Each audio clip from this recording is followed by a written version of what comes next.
सभी बच्चों को नमस्कार। हमारा चैप्टर 1 रासायनिक अभिक्रिया एवं परिवर्तन वो हम कर रहे थे।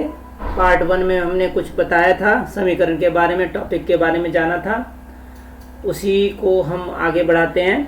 तो आज हम सीखेंगे कि how we determine chemical reaction has taken place. कैसे हम पता करें कि रासायनिक प्रतिक्रिया हुई है या नहीं हुई है। ठीक है, तो हमने इससे पहले हमने जाना था कि रासायनिक परिवर्तन के कुछ एग्जाम्पल हमने जाने थे, जैसे कि दूध से दही बनाना, फर्मेंटेशन, केडवेन, और भोजन का पकना, डाइजेशन, भोजन का पाचन, श्वसन। तो ये कुछ एग्जाम्पल थे जो केमिकल रिएक्शन के थे।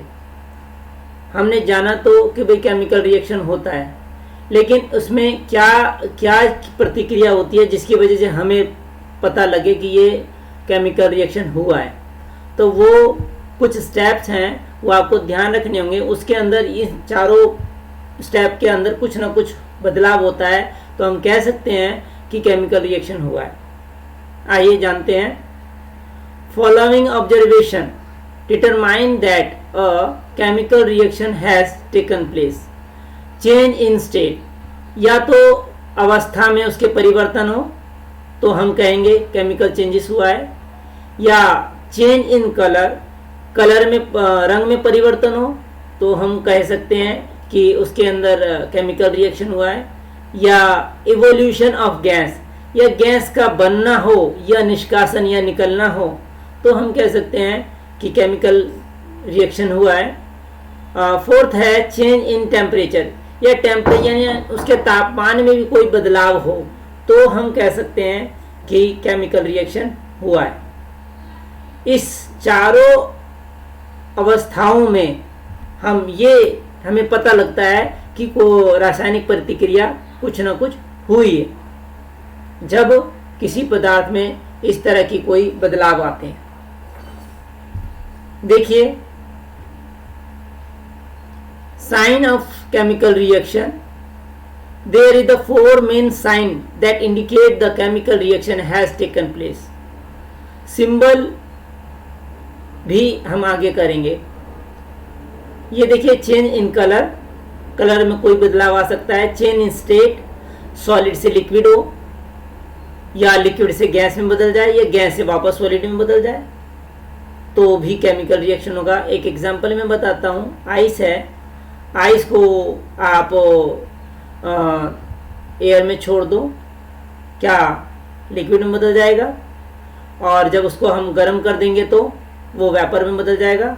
चेंज इन स्टेट यानी केमिकल रिएक्शन हो रहा है ना। हाँ, ठीक है।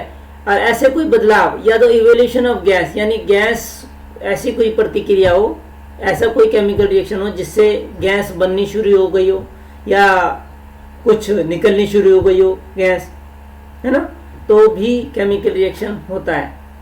या चेंज इन टेम्परेचर, या उसके अंदर तापमान की बढ़ोतरी हो, या हमें तापमान देना पड़े, इस तरह भी केमिकल रिएक्शन होता है।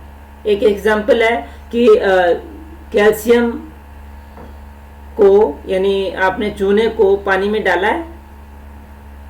हाँ, जब आप पानी में डालेंगे तो क्या होता है, जब चूने को पानी में डालता है तो पानी, टेम्परेचर पानी का क्या होता है, गर्म होता है ना। बिल्कुल गर्म हो जाता है।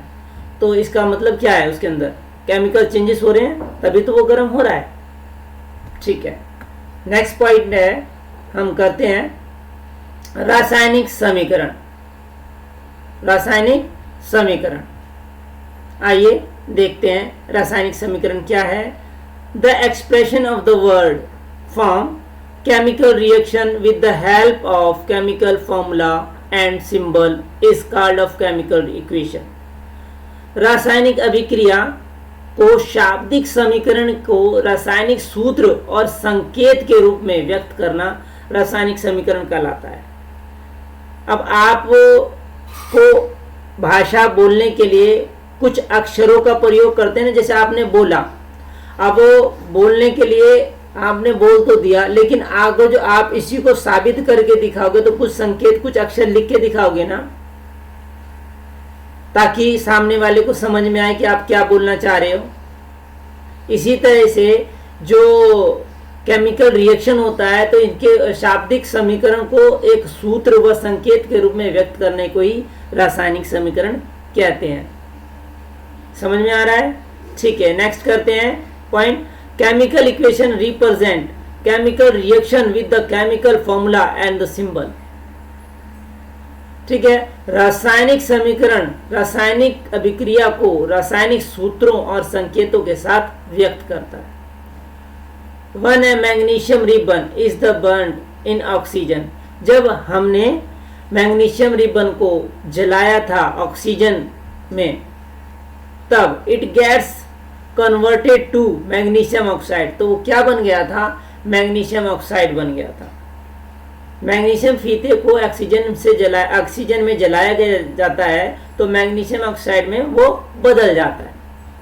The word of equation for the above reaction would be, तो उसके अंदर कौन सा केमिकल रिएक्शन, कैसे केमिकल रिएक्शन होता है? देखिए, केमिकल रिएक्शन होता है कि आपने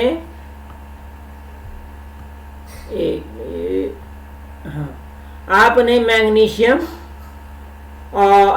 को जलाया ऑक्सीजन के प्रेजेंस में, ऑक्सीजन के साथ, तो ऑक्सीजन और मैग्नीशियम के साथ जब जला तो क्या बना? मैग्नीशियम ऑक्साइड बना।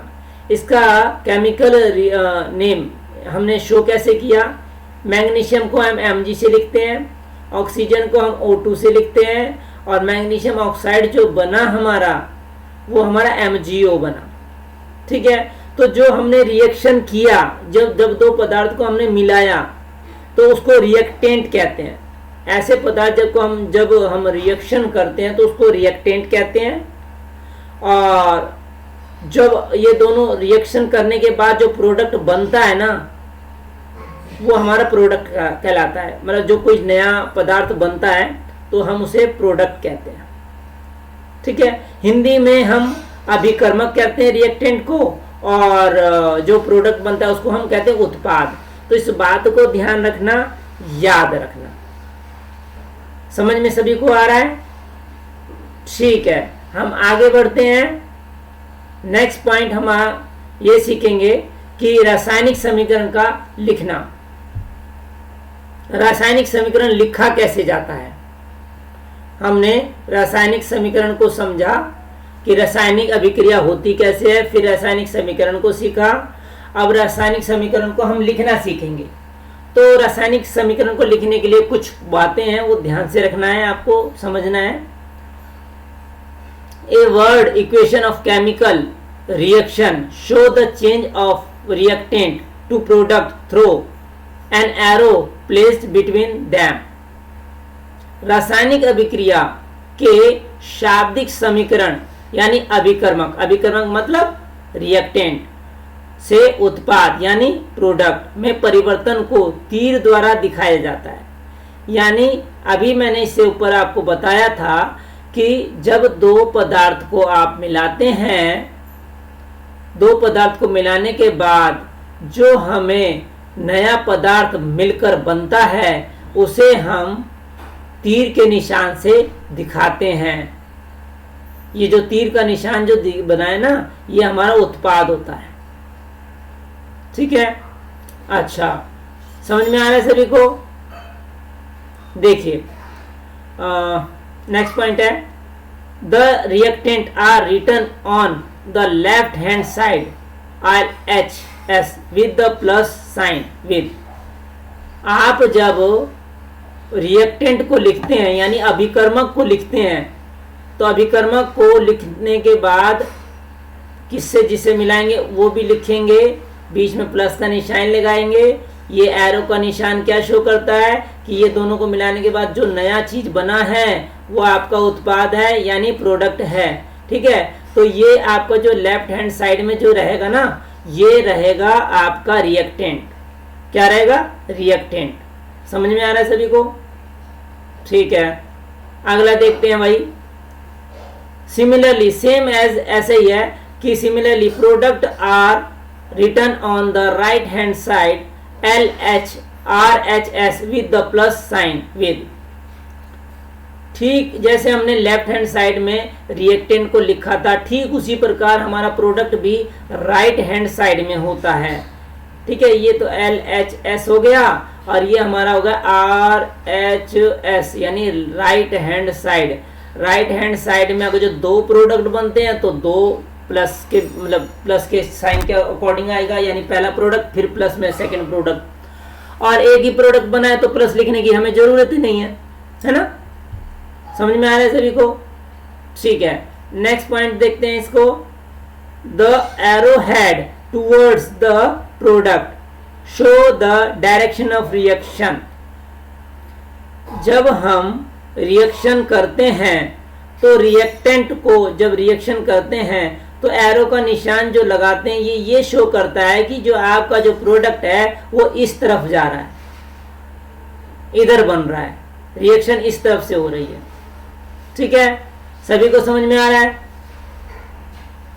सभी को समझ में आ रहा है? कोई प्रॉब्लम हो तो वो मुझे व्हाट्सअप कर सकते हैं, व्हाट्सअप से भी पूछ सकते हैं।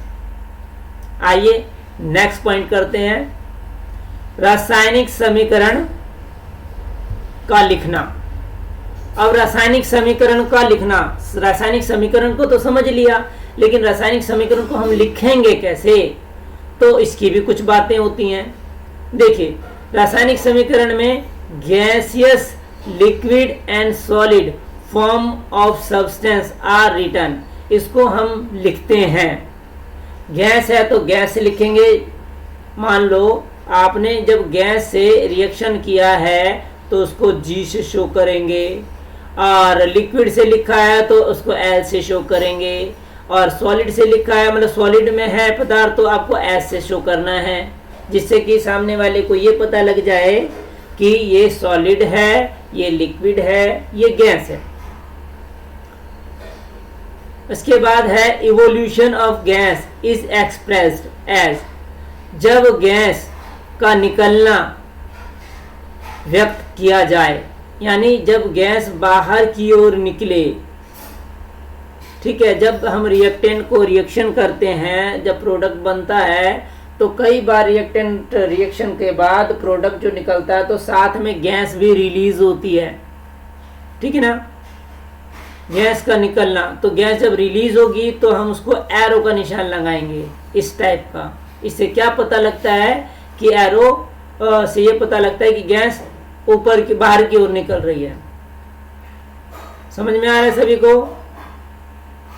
नेक्स्ट है formation precipitate is expressed as, कई बार रिएक्शन करने के लिए हमें हीट की जरूरत पड़ती है, या कई बार हमें रिएक्शन करने के लिए अवशेष बच जाते हैं। तो जब अवशेष बच जाते हैं तो हम उसको एरो का निशान नीचे की ओर शो करेंगे। अवशेष का बनना के द्वारा हम व्यक्त किया जाता है। एरो के जो ये जो नीचे डाउनवर्ड में जो एरो का निशान हमने दे रखा है ये शो करता है कि इसके प्रेसिपिटेट बन रहे हैं। ठीक है, समझ में आ रहा है? Next point, exothermic reaction is expressed as heat. Exothermic क्या बताता है? ऊष्माक्षेपी को जो प्लस ऊष्मा के द्वारा लिखा जाता है, ऊष्मा के रूप में लिखा जाता है, यानी प्लस के द्वारा लिखा जाता है। जैसे कि जब भी कोई रिएक्शन होती है तो कई बार ऊष्मा उसमें से बाहर की ओर निकलती है। ठीक है, तो उसमें हम कहते हैं ये एक्सोथर्मिक रिएक्शन है। जैसे कि अभी आपको मैंने इससे पहले बताया था कि चूने को जब आप पानी में मिला देते हैं तो जो रिएक्शन होता है वो क्या होता है? एक्सोथर्मिक होता है। क्यों? क्योंकि जो चूने को जब आपने पानी में मिलाया तो वो हीट प्रोड्यूस करता है, वो हीट गर्म होने लग जाता है। देखा है? नहीं देखा तो ये बेटा करके देखना, तब आपको आएगा समझ में। ठीक है, अच्छा नेक्स्ट पॉइंट है endothermic reaction is expressed as minus heat, यानी नेगेटिव की ओर जो शो करता है वो ये बताता है कि इसको हीट देने की जरूरत है, यानी ऊष्मा शोषी है। ऊष्मा शोषी का मतलब ये हुआ कि ऊष्मा इसको चाहिए। जब भी हम रिएक्शन करते हैं कई बार, तो उसमें जब हम ऊष्मा उसको गर्म करते हैं तो रिएक्शन जल्दी से होने लग जाता है, और जब तक हम उसको गर्म नहीं करेंगे तो रिएक्शन होएगा नहीं। तो ये शो करता है नेगेटिव, नेगेटिव साइन करके आप हीट लिख दोगे तो ये शो करेगा कि इसको हीट चाहिए।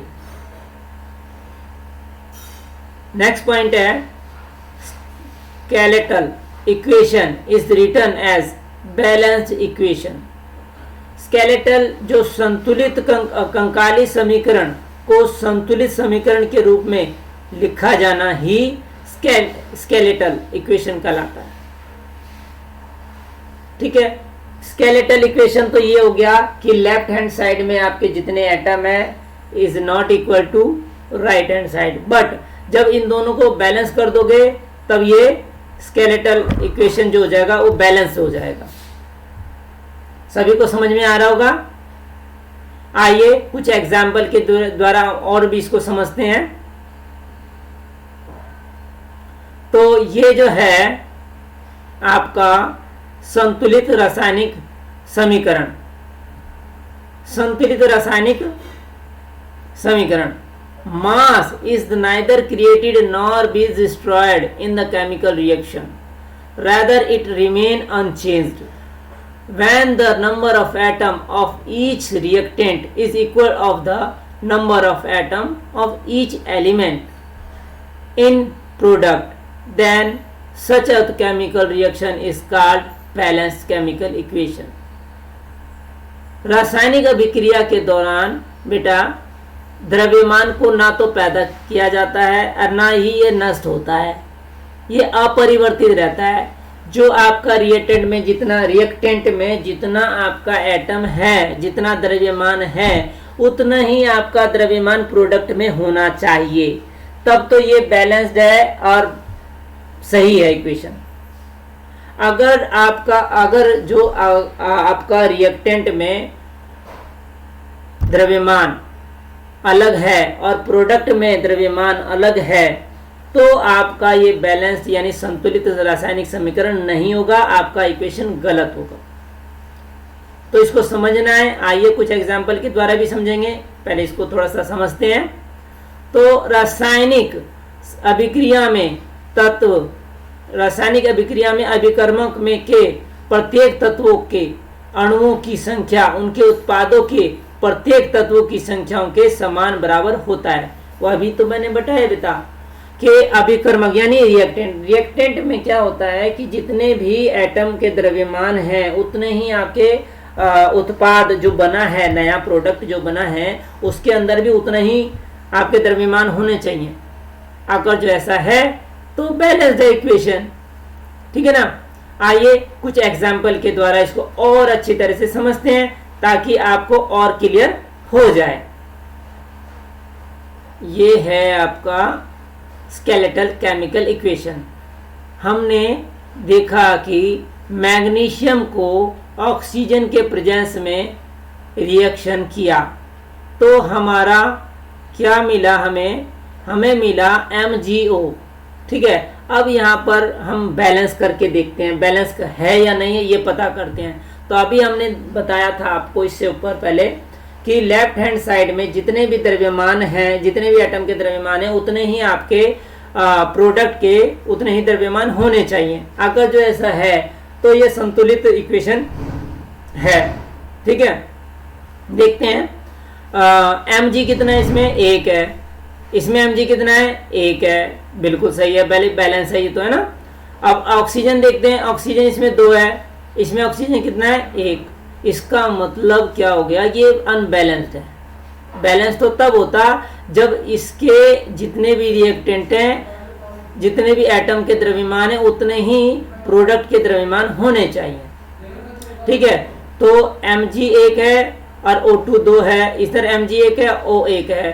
तो इसको हमने क्या बैलेंस हम करेंगे खुद। तो हम बैलेंस कैसे करेंगे, हम बैलेंस करेंगे 2 से मल्टीप्लाई कर दिया हमने mg को, तो हमने यहाँ से भी 2 से मल्टीप्लाई कर दिया। हाँ बेटा, हम अपनी तरफ से मल्टीप्लाई कर सकते हैं, ध्यान रखना, हम अपनी तरफ से मल्टीप्लाई दोनों तरफ कर सकते हैं, एक तरफ भी कर सकते हैं। हमें सीधी सी बात है, हमें लेफ्ट हैंड साइड और राइट हैंड साइड इक्वल चाहिए, उसके लिए हम मल्टीप्लाई कर सकते हैं। तो हमने क्या किया कि 2 से mg को मल्टीप्लाई किया, प्लस में O2, 2 mg हो गया, 2 O2 हो गए। अब यहाँ पे देखिए 2 mg है, 2 से मल्टीप्लाई किया, और O है, O भी 2 से मल्टीप्लाई होगा, तो ये 2O हो गया, यानी लेफ्ट हैंड साइड और इक्वल टू हो गया राइट हैंड साइड, यानी जितने द्रव्यमान आपके रिएक्टेंट में थे उतने ही प्रोडक्ट में आपके द्रव्यमान है। इसका मतलब ये बैलेंस केमिकल इक्वेशन है। मेरी बात समझ में आ रही है आपको? ठीक है, तो सभी बच्चों को ये बैलेंस इक्वेशन करना है और मैं चेक करूंगा, ये करके आप मुझे व्हाट्सअप करिएगा, ठीक है? उसके बाद में मैं आपको इसका आंसर बताऊंगा, ठीक है? फिर बाद में मिलते हैं। Okay, bye.